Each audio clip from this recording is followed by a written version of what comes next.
Puji Tuhan, terpujilah nama Tuhan Yesus yang Maha Kudus.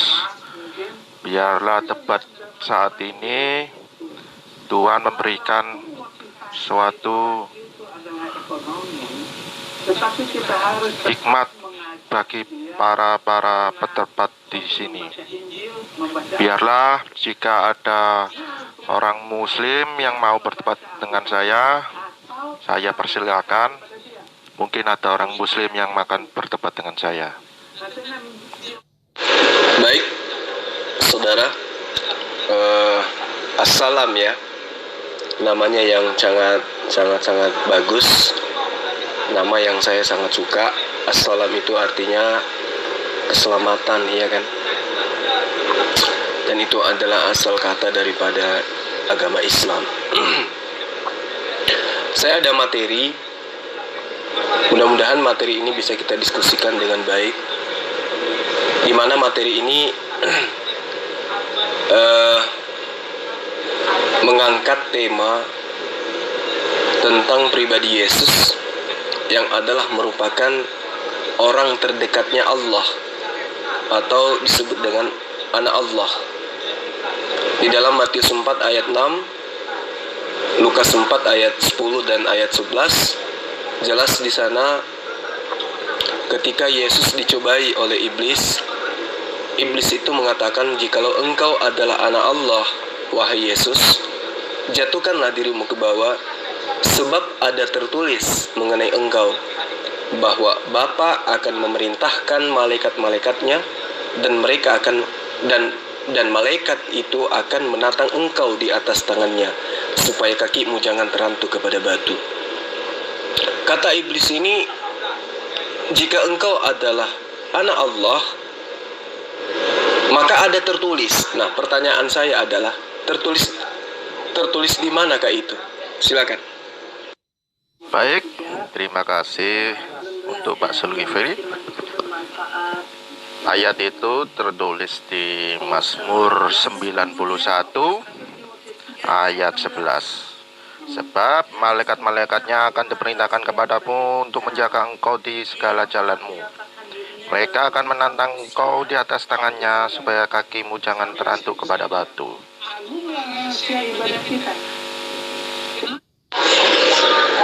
Berarti saudara percaya bahwa Mazmur 91 itu adalah nubuat untuk Yesus?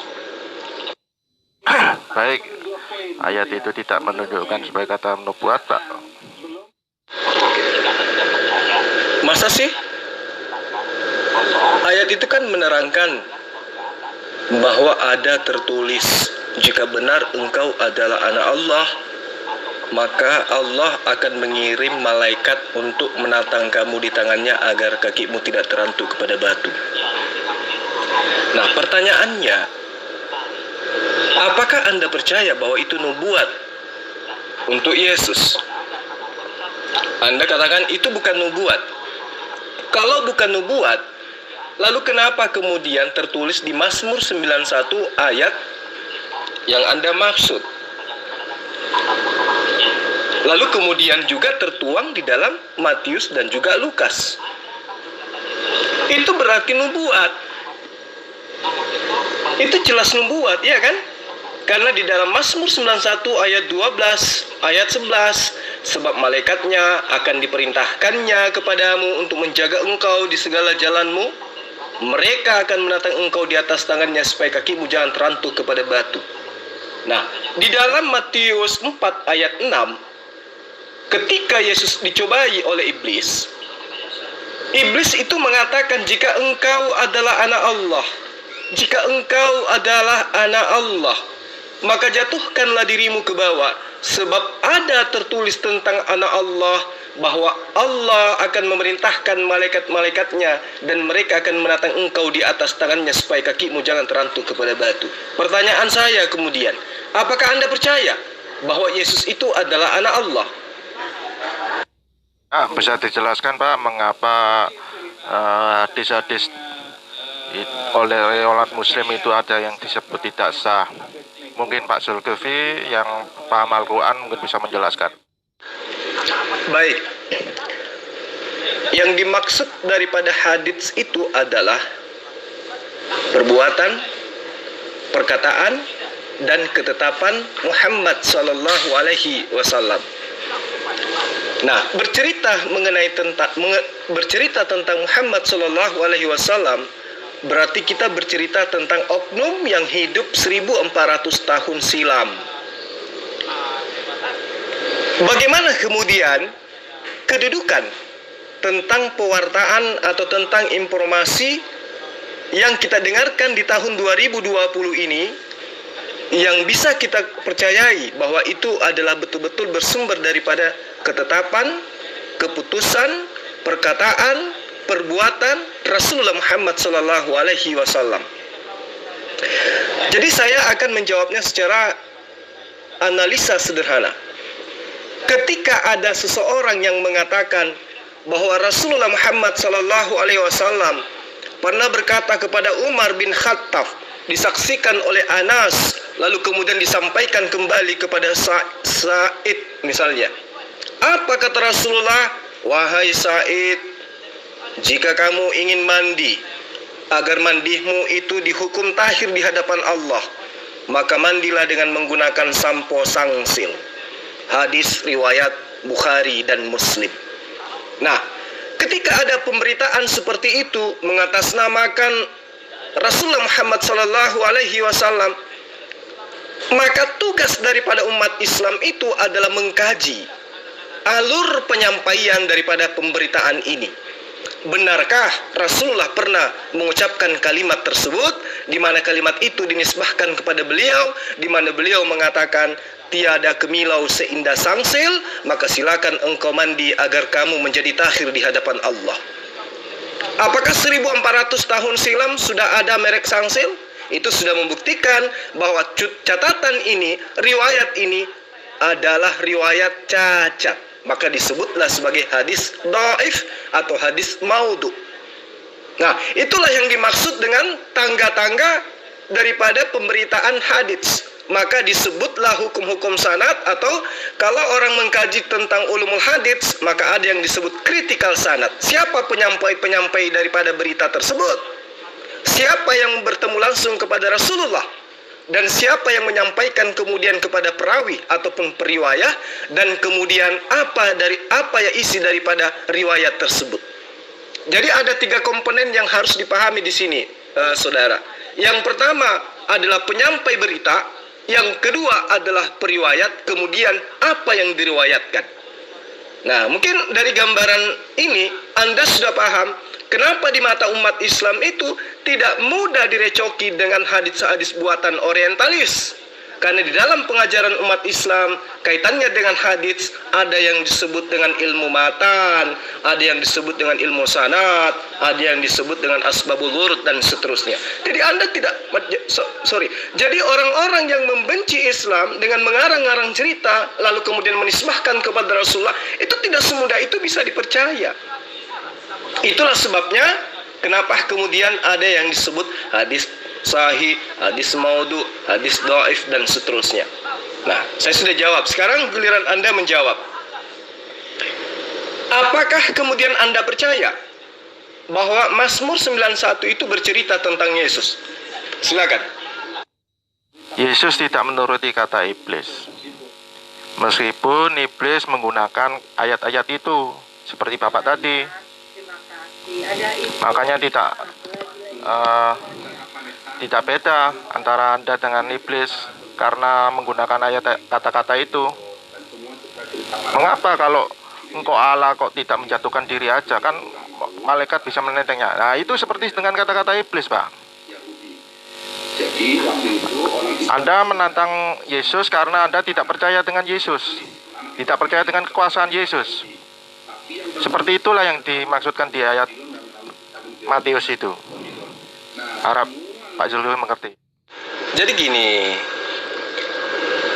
di dalam Matius 4 dan Lukas 4,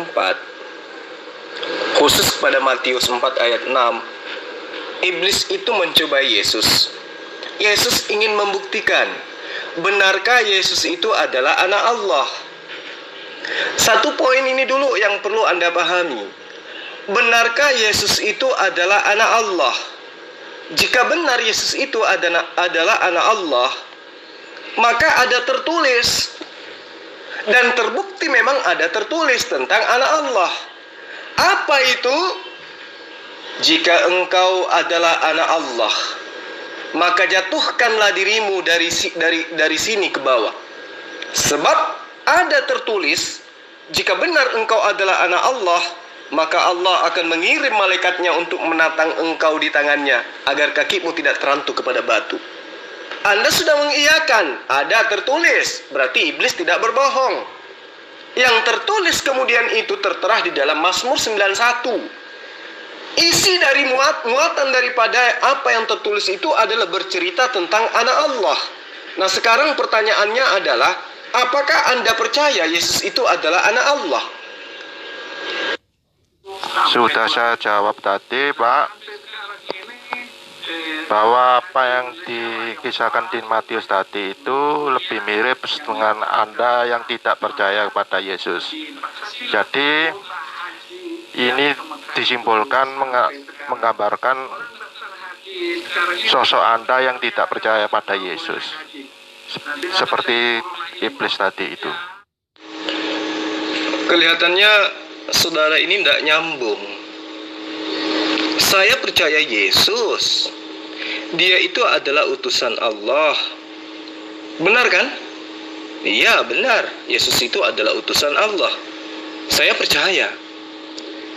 Nah, sekarang kita lagi membahas tentang Matius 4 ayat 6. Iblis itu berkata, jika engkau anak Allah, jatuhkanlah dirimu ke bawah, sebab ada tertulis.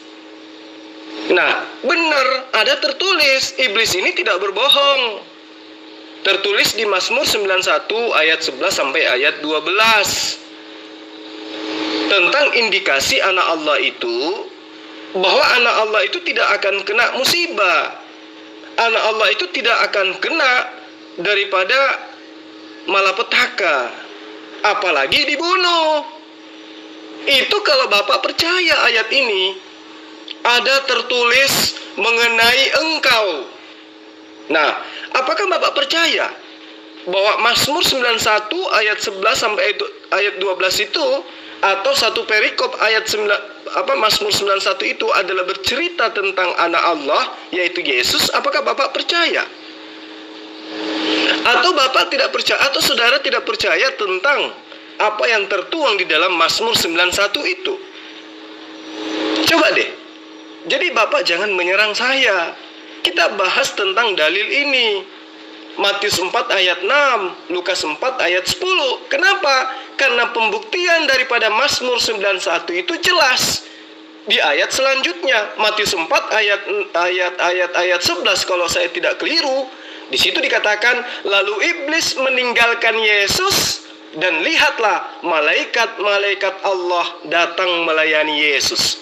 Berarti apa yang tertulis di dalam Mazmur 91 itu benar adalah nubuat yang menceritakan tentang Yesus. Jadi Bapak jangan nyerang pribadi saya. Kita sedang berbicara tentang nubuat yang tertulis di dalam Mazmur 91. Seperti itu, Pak.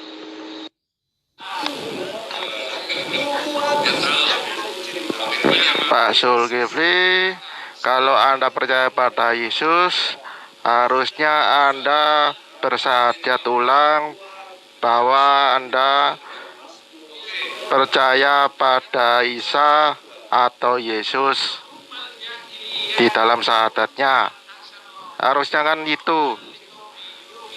Kalau Anda berkata tadi percaya pada Yesus, harusnya kan di syahadatnya harus Anda tulis juga. Asyhadu an la ilaha illallah wa asyhadu anna Isa Rasulullah wa asyhadu anna Yesus Rasulullah. Kita Kita tidak sedang membahas itu, saudaraku. Kita sedang membahas tentang Yesus itu disalib, dibunuh atau tidak, berkaitan dengan Matius 4, Mazmur 91, dan Lukas 4. Jadi kita tidak usah melebar kemana-mana. Yesus di dalam pengabaran Matius yang Anda imani sebagai penulis kitab, di mana ketika dia dicobai oleh iblis, iblisnya tahu bahwa ada tertulis tentang Yesus di dalam Mazmur 91, bahwa Yesus itu adalah anak Allah. Nah, untuk membuktikan Yesus itu adalah anak Allah, maka Yesus mencobai. Mencobai apa? Mencobai apa yang tertulis di dalam Mazmur 91 tentang apa yang dituliskan oleh Allah, apa yang dituliskan oleh Daud berdasarkan atas perintah daripada Allah. Nah, jika benar Yesus itu adalah anak Allah, ada tertulis bahwa Allah akan menyelamatkan Yesus dengan cara mengirimkan malaikat-malaikatnya agar kaki Yesus itu tidak terantuk kepada batu, apalagi sampai dibunuh tentara Romawi. Sekarang Anda ada pada posisi yang memang berat. Jika Anda mengatakan Yesus itu bukan anak Allah, maka gugurlah iman Anda. Tapi jika Anda mengakui Yesus itu adalah anak Allah, maka Anda pun harus mengakui bahwa Yesus itu tidak akan pernah disalib. Bahkan kena panu pun, kena kurap pun tidak dibolehkan oleh Allah, apalagi dibunuh oleh Hansip Romawi. Pertanyaan saya, apakah Anda percaya Yesus itu adalah anak Allah? Silakan. Sudah dijelaskan tadi, Pak, bahwa Anda itu sama dengan yang iblis tadi. Anda mempertanyakan bahwa Yesus apakah anak Allah atau tidak, itu sama dengan pertanyaan iblis tadi, Pak. Sudah mengerti ya, Pak ya? Jadi Anda ini tidak paham atau pura-pura tidak paham, atau takut ketahuan bahwa benar Yesus itu tidak disalib berdasarkan gospel itu sendiri. Iblis berkata, jika engkau adalah anak Allah, maka Allah akan menyelamatkan kamu karena ada tertulis tentang kamu. Setelah diselidiki di manakah tertulis hal tersebut, ternyata tertulisnya di Mazmur 91 ayat 11 sampai ayat 12. Apakah Yesus itu anak Allah? Ya, kalau demikian berarti yang dimaksud di dalam Mazmur 91 itu adalah Yesus. Dengan kata lain, jangankan dibunuh, kena kurap pun Allah tidak mengizinkan itu terjadi terhadap Yesus. Jadi gimana ceritanya sekarang? Anda percaya atau tidak percaya bahwa Yesus itu adalah anak Allah? Silakan. Maksud di Mazmur itu sudah jelas saya jelaskan, Pak. Bahwa yang dimaksud itu adalah Anda, bukan untuk nubuat Yesus. Untuk Anda yang mirip dengan iblis. Pak, sudah paham tangga, Pak? Anda nggak nyambung. Kalau Anda nggak sanggup, mending Anda mundur aja. Silakan Anda istirahat atau Anda nyimak aja. Biarkan yang lain yang maju. Atau kalau ada guru Anda, pendeta dari pendeta Anda, silakan diskusi. Ini kan grup Kristen toh? Nah, masukkanlah pendeta-pendeta Anda atau guru-guru Anda. Karena di dalil Matius 4 ayat 6 itu justru iblis menekankan harusnya Anda bangga karena iblis pun mengakui Yesus itu sebagai anak Allah. Ya toh? Jika engkau adalah anak Allah, maka jatuhkanlah dirimu ke bawah sebab ada tertulis mengenai engkau bahwa Allah akan memerintahkan malaikat-malaikatnya dan bahwa malaikatnya akan menantang engkau di atas tangannya supaya kakimu jangan terantuk kepada batu. Tertulis di manakah nubuatan ini terhadap Yesus, bahwa Yesus itu akan diselamatkan oleh malaikat-malaikat atas perintah Allah? Anda sudah menjawabnya, tetapi Anda kaget karena setelah Anda mencari, ternyata tertuang di dalam Mazmur 91.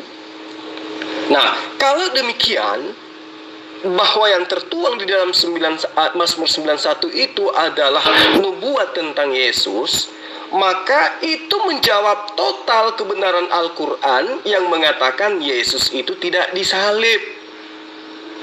Paham enggak sampai di sini? Coba saya bacakan ya, nubuatan Mazmur 91 ayat 91 tentang Yesus. Orang yang duduk dalam lindungan yang maha tinggi dan bermalam dalam naungan yang maha kuasa akan berkata kepada Tuhan, tempat perlindunganku dan kubu pertahananku, Allahku yang kupercayai. Sungguh dialah yang akan melepaskan engkau dari jerat penangkap burung, dari penyakit sampar yang busuk. Dengan kepaknya ia akan menudungi engkau. Di bawah sayapnya engkau akan berlindung. Kesetiaannya ialah perisai dan pagar tembok. Engkau tidak usah takut terhadap kedahsyatan malam, terhadap panah yang terbang di waktu siang, terhadap penyakit sampar yang berjalan di dalam gelap, terhadap penyakit menular yang mengamuk di waktu petang.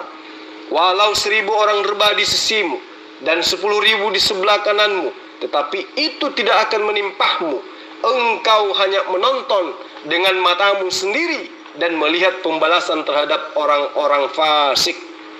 Sebab Tuhan Allahmu ialah tempat perlindunganmu yang maha tinggi, telah kau buat tempat perteduhanmu.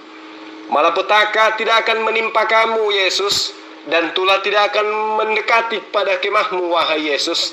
Sebab mereka, orang-orang Romawi, malaikat akan menatang engkau di atas tangannya, supaya kakimu jangan terantuk kepada batu. Singa dan ular tedung akan kau langkahi, engkau akan menginjak anak singa dan ular naga. Sungguh hatinya melekat kepadamu, wahai Yesus, maka aku akan meluputkannya, aku akan membentenginya, sebab ia mengenal namaku. Bila ia berseru kepadaku, aku akan menjawabnya. Aku akan menyertai dia dalam kesesakan. Aku akan meluputkannya dan memuliakannya. Dengan panjang umur akan kukenyangkan dia, dan akan kuperlihatkan kepadanya keselamatan dariku. Jelas Yesus terangkat ke langit, dengan panjang umur akan dikenyangkan dia. Di ayat 9 dikatakan, sebab Tuhan tempat perlindunganmu yang maha tinggi, ya, subhanahu wa ta'ala, telah kau buat tempat perteduhanmu. Lalu kemudian di ayat 7, walau 1000 orang rebah di sisimu dan 10.000 di sebelah kananmu, tetapi ia tidak akan menimpamu. Engkau hanya menonton. Jadi Yesus menonton orang yang disalib, yang diserupakan dengan dirinya itu, dengan matamu sendiri, dan melihat pembalasan terhadap orang-orang fasik, terhadap Yudas yang berkhianat dan seterusnya. Jadi kenapa kemudian kau menyerang pribadi saya? Karena kamu tahu bahwa di Mazmur 91 itu menjawab tuntas kalau Yesus itu adalah anak Allah dan mustahil dia dibunuh oleh tentara-tentara Romawi. Jadi kalau Anda tidak sanggup berdiskusi dengan saya, silakan lambaikan tangan ke kamera, dan pendeta-pendeta lain silakan masuk. Pak Zulkifli, apa salah saya, Pak Zulkifli? Kan tadi sudah saya jelaskan bahwa apa maksud dari Matius itu adalah seperti yang Anda lakukan. Anda tidak mempercayai Yesus, demikian juga dengan iblis, mempertanyakan itu kepada Yesus. Jadi Andalah iblis itu sendiri.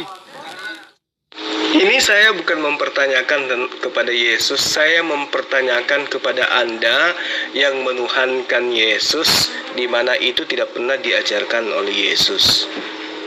Jadi jangan menjadikan kemudian ketidaktahuan Anda itu menjadi tameng. Saya kan tanya, apakah Anda percaya bahwa Yesus itu adalah anak Allah sesuai yang tertera di dalam Matius 4 ayat 6 atau Lukas 4 ayat 11 dan ayat 12. Anda belum jawab. Apakah Anda percaya Yesus itu sebagai anak Allah? Anda tidak jawab. Kenapa Anda tidak jawab? Karena tadi Anda sudah ketimpuk dengan Mazmur 91. Di mana dalil Mazmur 91 itu dijelas mengatakan bahwa Yesus itu tidak dibunuh. Jangankan dibunuh, kena penyakit sakit gigi aja Allah tidak mengizinkan. Bahkan kena panu sekalipun Allah tidak mengizinkan. Itu terkena kepada Yesus. Karena di dalam Mazmur 91, nubuat tentang Yesus itu menceritakan tentang anak Allah, di mana Yesus itu tidak disalibkan, tetapi diangkat ke langit, dibuat panjang umur, dibuat kenyang oleh Allah, dan menyaksikan kejadian-kejadian tentang orang yang diserupakan dengan dia disalib. Itu yang Anda temukan kemudian. Wajar ketika saat ini Anda kelihatan kelimpungan. Karena itu kukatakan, silakan Anda undur diri, lambaikan tangan ke kamera, biar pendeta yang lain maju untuk berdiskusi dengan saya. Gitu loh Mas. Jadi Anda tidak usah bertahan di argumen yang menurut saya itu adalah pembenaran, biar seakan-akan Anda itu dianggap memahami apa yang kita diskusikan. Saya maklum kok, karena materi ini memang materi yang sangat berat. Sudah banyak membuat lawan diskusi saya itu kelimpungan. Bahkan sudah ada yang bersyahadat beberapa orang oleh karena materi ini. Karena materi ini adalah kunci kebenaran Yesus itu anak Allah yang disalib, atau Yesus itu anak Allah yang dilindungi oleh Allah itu sendiri. Seperti itu. Silakan Anda lambaikan tangan ke kamera. Saya menunggu pendeta yang lebih senior dari Anda. Terima kasih.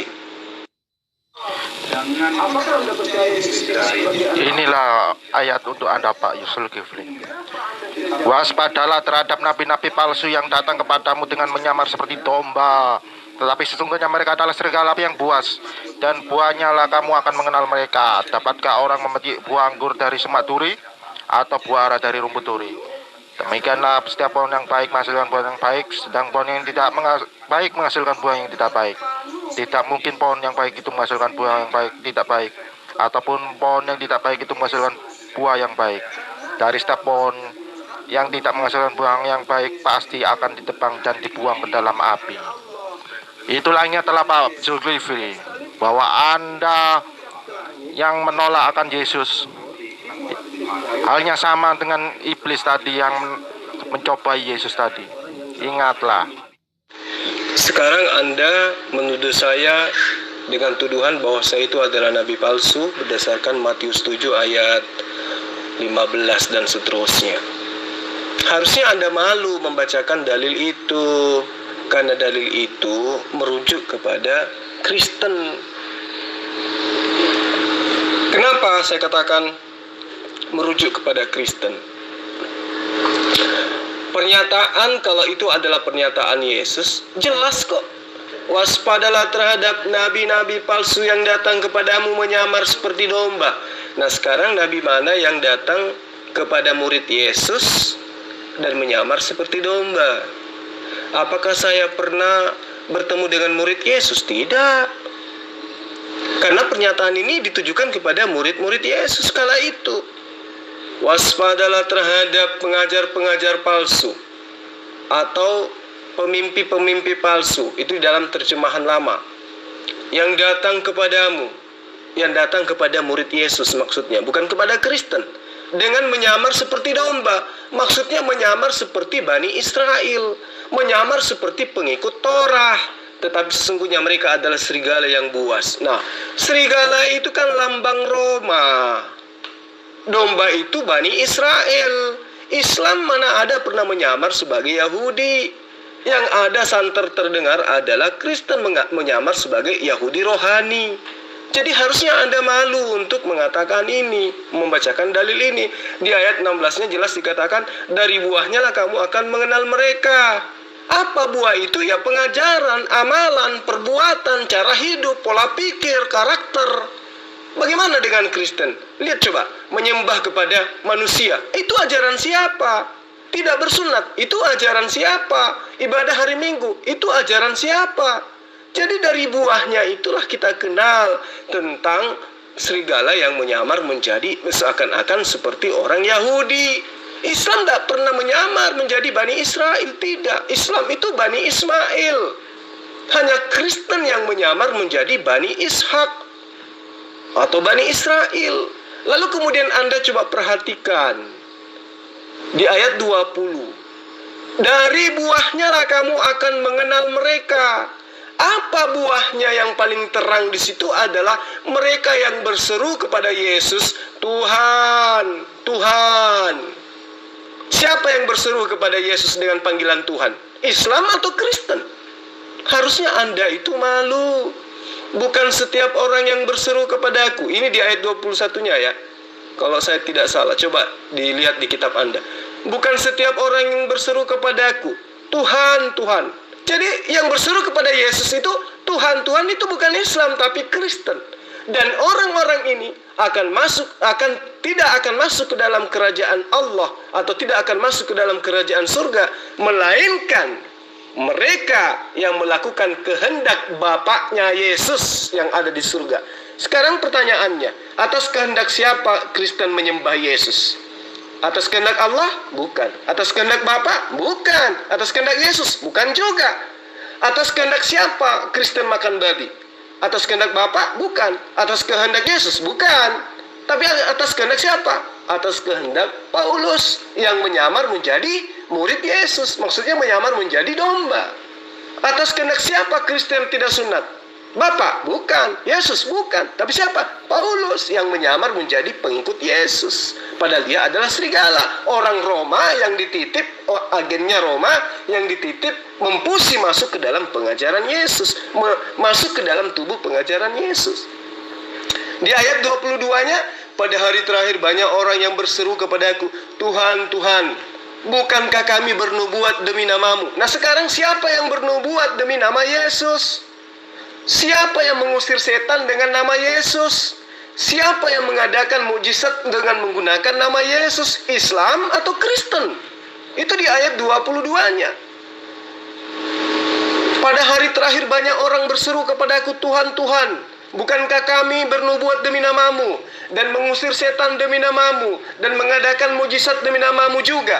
Siapa mereka? Apakah Islam? Tidak. Mereka itu adalah Kristen Anda. Maka ayat 23-nya, pada waktu itulah kata Yesus, aku akan berterus terang kepada Kristen dan berkata kepada Kristen, aku tidak pernah mengenal kamu, enyahlah daripada aku, kamu Kristen semua pembuat kejahatan. Jelas kok.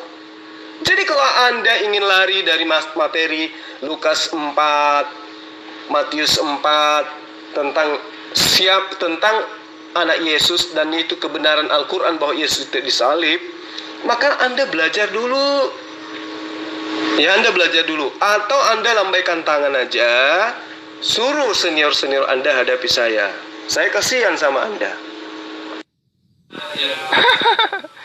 Itu ayat itu untuk sesudahnya, Pak.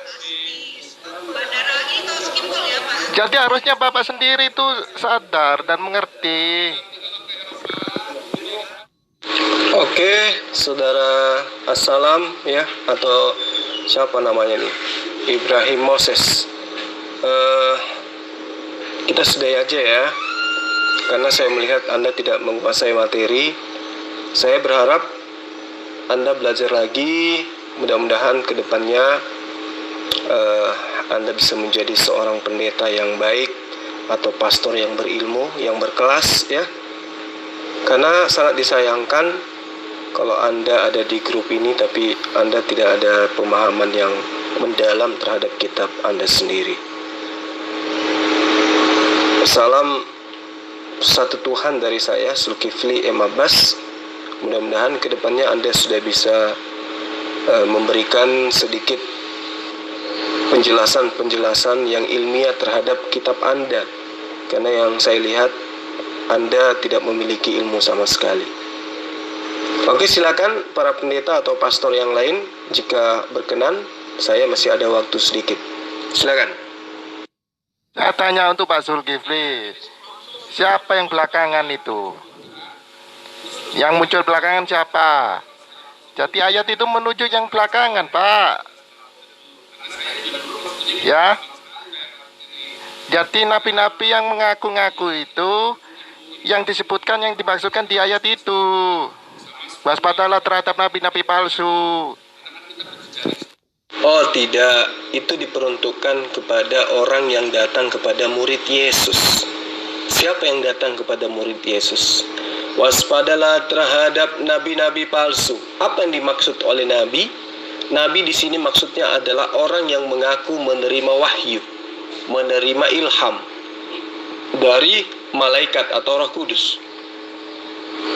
Siapa mereka? Petrus, Lukas, Matius, Yohanes, siapa lagi? Paulus. Mereka ini yang dimaksud. Waspadalah. Kenapa? Karena mereka ini yang menyamar menjadi murid-murid Yesus. Karena mereka ini menyamar menjadi Bani Israel. Tetapi sesungguhnya mereka adalah serigala yang buas.